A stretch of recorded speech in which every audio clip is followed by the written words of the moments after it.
बदलता बिहार और इस वक्त हम अपने कार्यालय में मौजूद हैं। हमारे साथ एक पीड़ित यूँ कहें तो पीड़ित युवा हैं और इनका क्या समस्या है इस चीज़ को दिखाएंगे। आपको बता दें कि बिहार में जो भी परीक्षाएं जो आयोजित होती हैं, प्रतियोगिता परीक्षाएं आयोजित होती हैं, तो परीक्षा के पहले पूर्व में भी क्वेश्चन वायरल हो जाता है और जो मेघा होता है वो मेघा का कत्ल होता है। आप लोगों ने इस चीज़ को बखूबी जानते भी होंगे और पूरा बिहार ही नहीं पूरा देश इस बात को जानता है और पूरा देश इस बात का सबूत है कि एक बैच परीक्षा की तैयारी करता है तो दूसरा बैच सड़कों पर अपने भविष्य के लिए अपने जो परीक्षा की तैयारी करता है, परीक्षा तैयारी करके वो एग्ज़ाम में फेस करता है और एग्ज़ाम के पहले ही क्वेश्चन वायरल हो जाता है, उससे लड़ने के लिए अपने हक और अधिकार के लिए वो सड़कों पर आंदोलनरत रहता है। तो इसी बीच हमारे साथ एक छपरा के युवा हैं और सबूत के तौर पे पूरा खुलासा भी करेंगे इस बात का कि यहाँ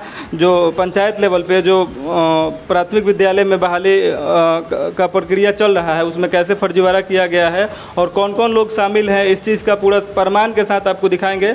क्या नाम हुआ आपका? सर मेरा नाम अंकित कुमार पड़ेगा। कहाँ घर है आपका? सवड्डी बाज़ार। क्या हुआ है आपके साथ? सर मेधा अंक में जो है वो धांधली की गई है और मेरा मेधा अंक से नाम हटाकर दूसरे अभ्यर्थियों को कर दिया गया है पैसा लेकर। ये आपने फॉर्म की प्रक्रिया कब पूरा किया था? फॉर्म की प्रक्रिया हमने 2019 में पूरा किया था। उसके बाद आपका मेधा सूची में नाम आया था? मेधा सूची में नाम आया था। उसके बाद मेधा सूची में नाम आने के बाद आपको कैसे पता चला कि आप इस चयन प्रक्रिया से बाहर हैं? जब हमने काउंसलिंग करने गया तो पता चला कि वहाँ पे नाम ही नहीं है मेरा। तो आपने संबंधित उसके पहले हमने NIC का पोर्टल पर बराबर अपडेट देखता गया तो वहाँ पे अब कोई अपडेशन नहीं था फाइनल मेरिट लिस्ट का, जबकि नियमतः 10 दिन पहले ही चढ़ा देना होता है। तो आपके पास जो साक्ष्य के रूप में है जो मेधा सूची में जो आपका नाम प्रकाशित हुआ था वो उसको जरा दिखाएंगे? हम दिखा देते हैं। हम कैमरामैन से ज़रा कहेंगे कि थोड़ा सा इस वीडियो को जूम करके दिखाइए। वैसे हम स्क्रीन पर इस चीज़ को दिखाएंगे, चलाएंगे भी कि 31 जो क्रमांक है अंकित कुमार सिंह के नाम से है और इनका मेधा सूची में नाम आया हुआ है। मेधा सूची में नाम आने के बावजूद इनका चयन नहीं होता है और इनके जगह पे किसी दूसरे अभ्यर्थी का चयन हो जाता है। कहीं ना कहीं भ्रष्टाचार में लिप्त यहाँ के पदाधिकारी हैं, जिसका जीता जागता उदाहरण हमारे साथ अंकित हैं और अंकित पूरे साक्ष्य के साथ हमारे साथ बैठे हैं और दिखाएंगे भी और आपको बताएंगे भी कि कैसे मिली भगत करके इनके मेरिट का कत्ल किया गया है। उसके बाद सर हमने वहाँ पे पहले तो ये लोग जाने नहीं दे रहे थे अंदर जहाँ पे काउंसलिंग हो रहा था कि आप पहले तो ये 2 बजे आए, जो थे ग्राम सचिव वो 2 बजे आए। 2 बजे आए, हम लोग वेट करते रहे। 2 बजे आने के बाद ये हम लोगों को घुसने नहीं दे रहे थे। 2 कैंडिडेट को अंदर ले लिए, उसके बाद घुसने नहीं दे रहे थे। ज़बरदस्ती हम जब घुसे तो उसके बाद हमने पूछा कि सर मेरा भी काउंसलिंग कर लीजिए, तो बोले कि इस लिस्ट में तुम्हारा नाम नहीं है, आपने फॉर्म जमा ही नहीं किया होगा। तो हम सर बोले कि सर देखिए ये रिसीवमेंट है और ये जो रिसीवमेंट का जो NIC पोर्टल से जो हमने डाउनलोड किया है उसका भी ये पेज नंबर 31 पे ये पेज सीरियल नंबर 31 पे दर्शाया गया है। ठीक है, 31 नंबर पर दर्शाया गया है, मैंने उनको दिखाया। तो बिहार से संबंधित इनकी कुछ समस्या है। बिहार में यूँ कहें तो जो भी प्रतियोगी परीक्षाएं होती है उसका हर बार पर्चा लीक हो जाता है, पेपर लीक हो जाता है। इस बात का गवाह पूरा देश है। पूरा देश इस बात को बखूबी जानता है कि बिहार में जो भी प्रतियोगिताएं परीक्षाएं होती हैं वो साफ़ सुथरी नहीं होती हैं, भ्रष्टाचार मुक्त नहीं होती हैं। हर परीक्षाएं भ्रष्टाचार में लिप्त होती हैं और इसका जीता जागता उदाहरण हमारे साथ अंकित हैं। अंकित बताएंगे कि इनके साथ क्या हुआ है। सर मेरे साथ फर्जीवाड़ा हुआ है टीचर नियोजन प्राथमिक शिक्षक में। क्या हुआ है आपके साथ? सर मेधा अंक में धांधली करके और दूसरे कैंडिडेट को सिलेक्ट कर दिया गया। क्या कारण हो सकता है? ये इसके पीछे तो कारण हो सकता है पैसा, ऊपर से नीचे तक पैसा खिलाया गया है। कौन कौन लोग इसमें शामिल हैं और इसके विरोध में आपने किसको शिकायत किया है? इसके विरोध में मैंने जिला अधिकारी सारण, उसके बाद मैंने जिलाधिकारी सारण, उसके बाद DO, उसके बाद DPO, उसके बाद स्थापना में उसके बाद बीडीओ, उसके बाद मैंने बीओ सारे के पास मैंने आवेदन दे दिया है। कार्रवाई क्या कुछ हुआ है? कार्रवाई कुछ नहीं हुआ।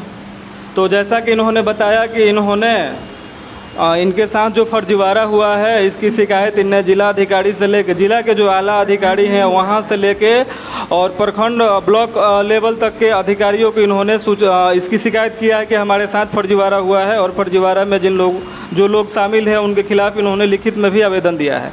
लेकिन इनका जो कार्रवाई है वो अभी शून्य है। लेकिन मेधा सूची में एनआईसी पोर्टल पे इन्होंने प्रकाशित किया। मेगा सूची में आपका एनआईसी पोर्टल पे मेगा सूची में आपका नाम प्रकाशित होता है, तब आपको उम्मीद जगती है कि आपको जॉब मिल जाएगा। हाँ। इसके बाद आगे की क्या प्रक्रिया होती है? आगे की प्रक्रिया जो फाइनल मेरिट लिस्ट बनता है, उसके बाद काउंसलिंग किया जाता है। उसके बाद काउंसलिंग के बाद जो डॉक्यूमेंट होता है वो रख लिया जाता है ओरिजिनल वाला, और उसके बाद वेरीफाई किया जाता है। तो आपको कब पता चला कि आपका मेगा सूची में नाम होने के बावजूद आपका नाम काट के उस जगह पे किसी दूसरे बच्चे का नाम अंकित किया? जब हम काउंसलिंग कराने गए थे उसी टाइम। काउंसलिंग में कौन कौन लोग थे वहाँ? कौन कौन लोग होते हैं काउंसलिंग में? वहाँ पे थे सचिव, पंचायत सचिव, उसके बाद वहाँ पे थे बीईओ जो नियुक्त होकर आए थे छपरा से, और उसके बीडीओ साहिबा भी थी। आपका कौन सा प्रखंड पड़ता है? जलालपुर प्रखंड, जलालपुर गाँव। जी जी।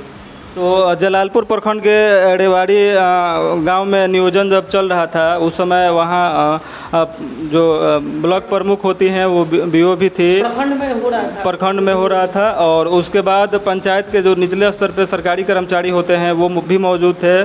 मुखिया लोग भी थे क्या वहाँ? मुखिया लोग भी थे। वो कैंडिडेट को रोक रहे थे जाने से वहाँ पे। हाँ। जबकि आपका मेगा सूची में नाम था तो आपको क्यों रोका जा रहा था? हमारा तो नाम हटा दिया गया था पहले ही हटा। आपको कब जानकारी हुआ इस बात का? जब हम अंदर गए उसके बाद हमें जानकारी पता चला कि हमारा नाम है ही नहीं। जब तक कि मैं रात तक एनआईसी के पोर्टल, सुबह 8 बजे तक एनआईसी के पोर्टल चेक करता रहा, तब तक इनका फाइनल मेरिट लिस्ट अपलोडेड नहीं था। और जब आप काउंसलिंग में अंदर गए, जब आपका नाम वहाँ से हट गया था तो आपने एनआईसी के पोर्टल को फिर दोबारा चेक किया? एनआईसी के पोर्टल पर चेक किया तो शाम को 4 बजे से शो करने लगा। उसका दूसरा वाला लड़का का नाम? नहीं, final merit list. Final merit list में आपका नाम नहीं था? हाँ, वो 4 बजे शो करने लगा कि मेरा नाम नहीं है। तो उस 13 तारीख को 4 बजे शाम को।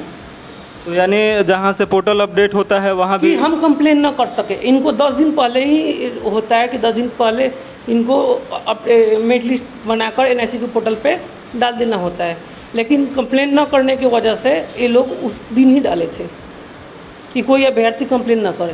तो जो आपने जिला के तमाम अधिकारियों को लिखित में शिकायत किया है और शिकायत पे आपके हिसाब से कार्रवाई सुन रहा है, हमारे वीडियो को बिहार के तमाम अधिकारी देख रहे होंगे, आपका क्या मांग होगा सरकार से? सरकार से मांग होगा कि निष्पक्ष और पारदर्शी तरीक़ा से जो सिलेक्शन हो वो हो।